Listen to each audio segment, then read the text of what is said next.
नमस्कार, मैं Piyush Chilwal. Class of politics में आपका स्वागत है। चुनावी साल आ गया है, वो साल जो देश के अगले 5 सालों का भविष्य तय करेगा। वो साल जब यह तय होना है कि देश की बागडोर किसके हाथ जानी चाहिए।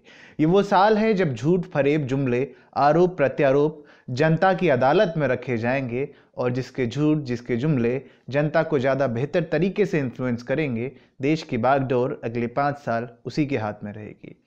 2014 में देश को करप्शन फ्री बनाने के वादे हुए, देश की अर्थव्यवस्था की दशा और दिशा बदलने की बातें हुई, रोजगार देने की बातें हुई, विदेश में रखे काले धन को लाने की बातें हुई और भी पता नहीं क्या क्या किस किस तरह के जुमलों के कसीदे पड़े गए थे। कुल मिलाकर बस देश की जनता को अच्छे दिन दिखाने की बात हुई थी। आज बात करते हैं उन्हीं अच्छे दिनों के रिव्यू की, मतलब कि मोदी सरकार के कार्यकाल के आलोचनात्मक रिव्यू की। मैं नरेंद्र दामोदर दास मोदी ईश्वर की शपथ लेता हूं कि पहली बात, मोदी सरकार अपनी ही शुरू की गई योजनाओं को अमली जामा पहनाने में विफल रही। मोदी सरकार की वो योजनाएं जिनका ढिंडोरा तो खूब पीटा गया, लेकिन काम के नाम पर कुछ नहीं हुआ। ऐसी ही पहली बड़ी योजना थी सांसद आदर्श ग्राम योजना। इस योजना के तहत होना यह था कि हर सांसद को हर साल एक गांव गोद लेना था और उस गांव का विकास करना था।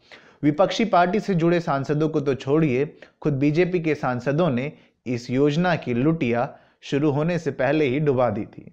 खुद प्रधानमंत्री मोदी के गोद लिए हुए गांव की दशा दयनीय है। किसानों के हालातों को मुद्दा बनाकर पीएम मोदी ने 2014 के लोकसभा चुनाव में फतह हासिल की थी, लेकिन मोदी सरकार के बीते 4 सालों में किसानों के लिए कोई ऐसी खास रणनीति नजर नहीं आती जिससे कहा जा सके कि किसानों के हितों में कोई काम हुआ है। किसानों की बदहाली बदस्तूर वैसे ही जारी है जैसे वो पहले थी।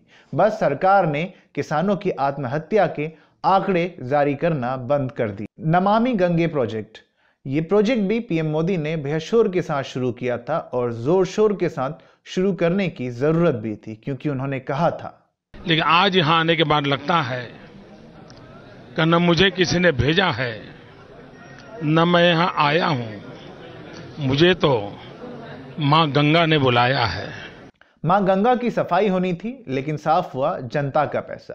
प्रधानमंत्री ने इस योजना को 20,000 करोड़ का बजट दिया था, जिसका टारगेट 5 साल में गंगा की सफाई करना था। लेकिन असल में जिस धीमेपन के साथ इस योजना पर काम हुआ, कहने में बिल्कुल भी हिचक नहीं होती कि यूं तो गंगा साफ करने का मुद्दा अगले चुनाव में भी उठाया जाएगा।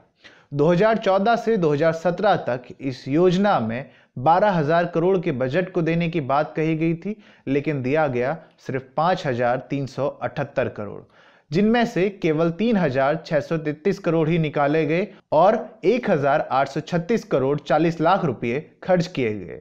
लेकिन हमें तो शहर शहर ढिंडोरे पीटने से मतलब है।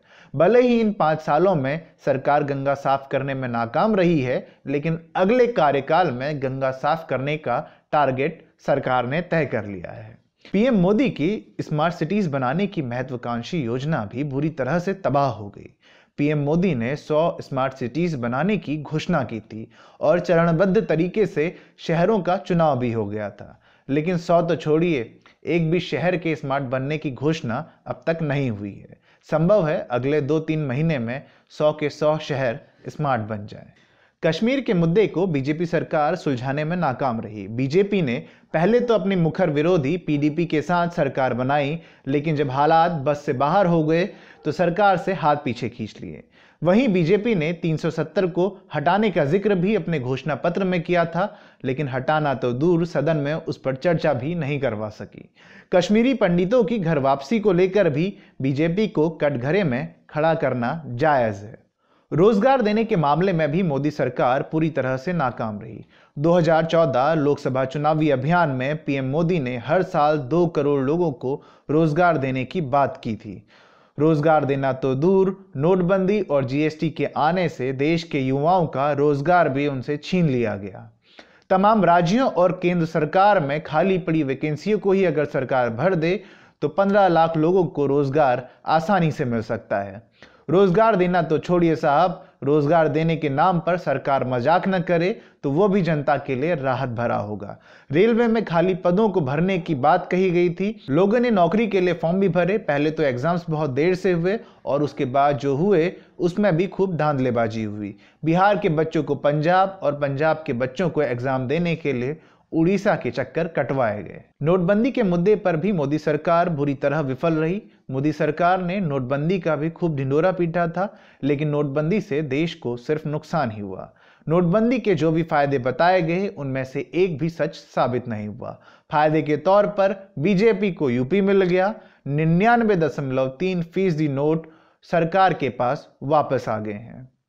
नेपाल के साथ रिश्ते खराब हुए हैं। नेपाल सदियों से भारत का साझेदार रहा है, लेकिन मोदी सरकार में नेपाल के साथ भारत के संबंध खराब ही हुए हैं। वहीं नेपाल का चीन के प्रति बढ़ता रुझान भारत के लिए एक चिंता का विषय भी है। पहले मधेशियों के मुद्दे पर हम नेपाल से दूर हुए और चीन नेपाल के करीब। दूसरा, नोटबंदी का असर नेपाल की अर्थव्यवस्था पर भी पड़ा। नेपाल को भारत की नोटबंदी के चलते एक गहरा झटका झेलने को मिला। नेपाल के प्रधानमंत्री की जब पीएम मोदी से मुलाकात हुई, उन्होंने पुराने नोट बदलने की मांग की, लेकिन मोदी सरकार के उदासीन रवैये के चलते नेपाल ने भारत के 100 रुपये से ऊपर की सारी करेंसी पर नेपाल में चलन पर रोक लगा दी है। काले धन पर भी मोदी सरकार फेल रही है। 2014 लोकसभा चुनावी अभियान के दौरान एक भी भाषण पीएम मोदी का ऐसा नहीं रहा जिसमें प्रधानमंत्री मोदी ने काला धन लाने की बात नहीं की हो। 100 दिन का वक्त भी लिया गया था, लेकिन असल में हुआ क्या वो देखते बनता है। इस मुद्दे पर सरकार की सबसे बड़ी विफलता यह है कि न तो उसे पता है कि विदेश में कितना काला धन है और न ही ये मालूम है कि कब तक उसे देश में लाया जा सकता है। बस काले धन को मुद्दा बना करके चुनाव लड़ा गया। मंचों से पाकिस्तान की ईंट से ईंट बजा देने वाले पीएम मोदी पाकिस्तान के खिलाफ कोई सख्त कदम उठाने में नाकाम रहे हैं। उड़ी हमले के बाद हुई सर्जिकल स्ट्राइक का असर पाकिस्तान से अब कम हो गया है।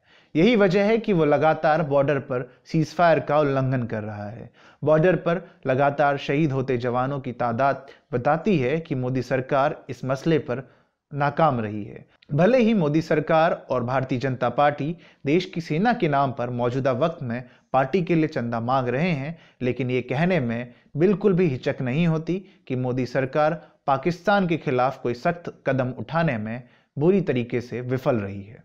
नक्सलवाद के मुद्दे पर भी मोदी सरकार नाकाम रही है। पीएम मोदी ने नोटबंदी करते वक्त कहा था कि नोटबंदी से नक्सलवाद खत्म हो जाएगा, लेकिन हाल ही में सुरक्षा बलों पर हुए हमले किसी दूसरी ओर इशारा करते हैं। करप्शन पर जीरो टॉलरेंस की बात करने वाली मोदी सरकार राफेल के मुद्दे पर घिरती नजर आ रही है। विपक्षी पार्टियां, खासतौर पर कांग्रेस ने बीजेपी को कटघरे में खड़ा कर रखा है। राफेल के दाम को लेकर बीजेपी खुद भी असमंजस में दिखाई दी है, लेकिन फिर भी मोदी सरकार अपनी सरकार के तथाकथित करप्शन को छिपाने के लिए कांग्रेस के कार्यकाल में हुए घोटालों का सहारा लेकर कांग्रेस को बैकफुट पर ले जाने की कोशिश कर रहे हैं। आखिर में सबसे बड़ी बात, राम मंदिर। बीजेपी 2019 का चुनाव भी इसी मुद्दे के जरिए भुनाने की कोशिश करेगी। हालांकि बीजेपी का कट्टर हिंदू वोटर बीजेपी से राम मंदिर न बनाने को लेकर के खासा नाराज भी है, लेकिन 2019 में रामलला हम आएंगे, मंदिर वहीं बनाएंगे। अगर चुनावी मुद्दा नहीं बन सका तो चुनाव भाजपा के पाले से खिसक भी सकता है। इतनी नाकामियों के बावजूद भी मौजूदा हालातों में बीजेपी सबसे मजबूत पार्टी है, फिर चाहे जनता के बीच लोकप्रियता की हो या फिर उसकी अपनी आर्थिक स्थिति की। जो भी हो, 2019 का चुनाव भी हमेशा की तरह विकास से इतर जाति और धर्म के बीच लड़ा जाएगा। अगर पसंद आया हमारा वीडियो तो वीडियो को लाइक और शेयर ज़रूर करें, और अगर आपने अभी तक हमारा चैनल सब्सक्राइब नहीं किया है तो इसे तुरंत सब्सक्राइब कर लें और साथ में नोटिफिकेशन बेल आइकन पर भी क्लिक कर लें। और हाँ, अपने व्यूज़ आप नीचे हमें कमेंट बॉक्स के ज़रिए भी दे सकते हैं। धन्यवाद। जय हिंद, जय भारत।